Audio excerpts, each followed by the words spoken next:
Fellas, AC here, welcome to another video. Today I'm going to talk about Givenchy.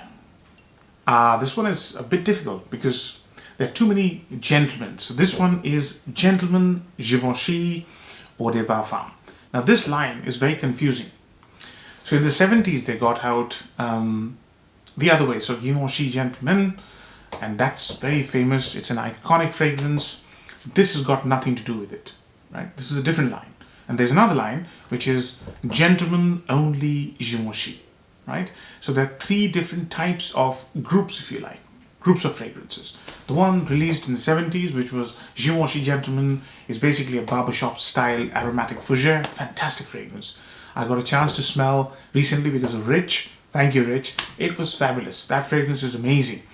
This one is no less. So there are 4 or 5 in this category. I've reviewed one, which is the Cologne. I was very impressed with the Cologne version.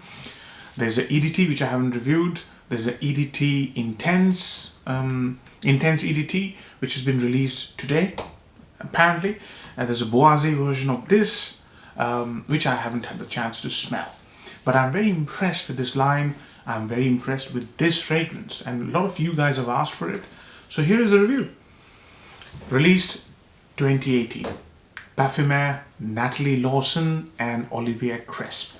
Now, if you've followed me for a long time, you must have seen that I've reviewed a lot of Natalie Lawson fragrances because I have a lot of respect for her. She's an amazing parfumeur, and I call her the queen of budget fragrances because she does so many amazing fragrances which fall in the sort of a budget category. This one isn't. It is about 50 to 55 pounds for 100 ml. So this is not exactly budget, but it's not overly pricey. So, got to dry down here. So let me do a spray first, and then let's start. Amazing atomizer, brilliant. I'll do more Givenchy, or I should say Givenchy, rather than Givenchy. I checked on Google Translate. So, Givenchy, Gentleman Givenchy Eau de Parfum. This is how it starts. When you first spray, you can see that they have maintained the aromatic fougere, but it's completely encased. So it's like reimagining the 70s Givenchy Gentleman the other way. It's very confusing. I just have to look at the bottle every time. It's just too many, Givenchy Gentleman this, Gentleman that. Come on, name it something else. Anyways, to look again. Gentleman Givenchy. Opening is very fresh and very, very resinous at the same time. How do you make a fragrance fresh and resinous? So this is how they've done it.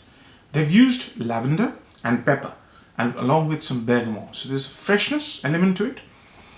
This fragrance is very base heavy. And in the base there is vanilla, tonka bean, benzoin. I don't get any of those at the moment. So what I'm getting at the moment is buttery balsamic note. And that buttery note is because they've used, instead of, this is a very iris heavy line. And that's why it's compared to this Valentino Uomo Intense. I don't see the similarities, maybe 5 to 10%. But this whole line is very iris heavy. Here they haven't used iris, they've used orris butter. And it's very balsamic, very thick. And it's balsamic because of another note, which is quite amazing here. When I smelled the original, I was reminded of this fragrance. So that is Tolu Balsam. Tolu Balsam is a very resinous, floral, rich smell. And Tolu Balsam and Orris root. So the fragrance is buttery, slightly powdery, ever so slightly, but mostly buttery and very balsamic, tangy. Yeah, I enjoy this. I really enjoy this. Along with that, there's a lot of freshness of pepper. So fresh and resinous. When the fragrance starts to dry down, within about 5 minutes, you'll start to smell some sweetness. And that sweetness is from cinnamon. And the texture of the fragrance changes to leathery. Cinnamon has this leathery facet. And that's what I start to smell. So quite spicy. Apparently there's some cloves in the middle. I never get cloves. Sometimes I do, but mostly I get cinnamon, leathery cinnamon with Tolu Balsam and orris root. And the fragrance has beautiful journey. When the fragrance is in its late dry down, you get a lot of green spiciness, patchouli, along with tonka bean, benzoin, vanilla. Vanilla is the most prominent one. So it becomes a vanilla-centric fragrance rather than Orris-centric or iris-centric fragrance. So there's more vanilla that comes to the fore and the lavender starts to peak out. So in the dry down, late dry down, it brings in both this generation and the previous generation together.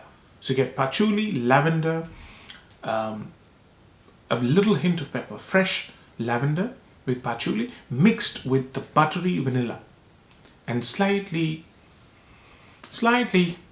less sweet. This is much less sweeter, the dry down, than the opening. Fantastic journey, loved it.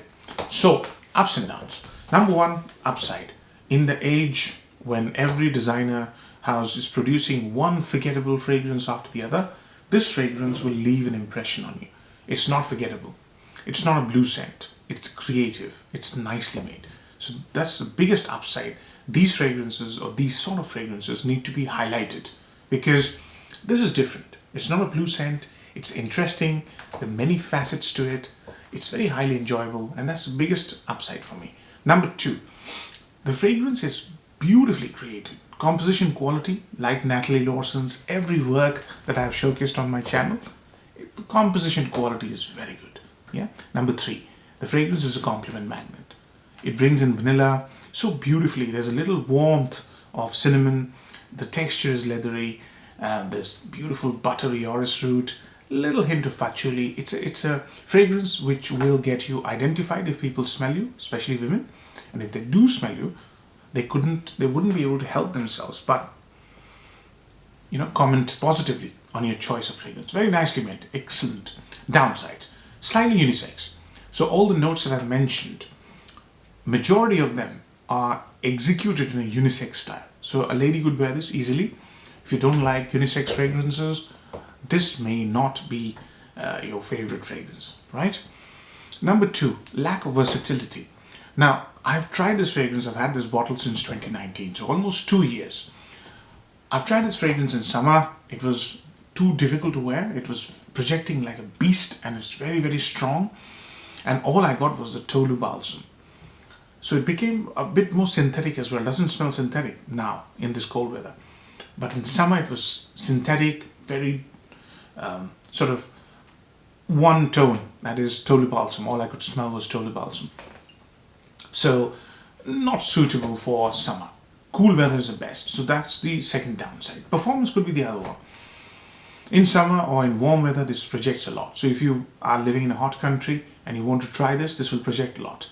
In cold weather, the projection is close to the skin, right? So longevity is amazing, 8+ hours. Sillage is medium, even if you spray it on your clothes. And projection, again, for the first 2 hours, projects a lot.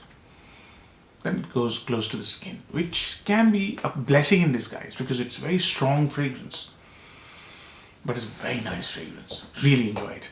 Now, seasons to wear. I would say winter, autumn, early spring.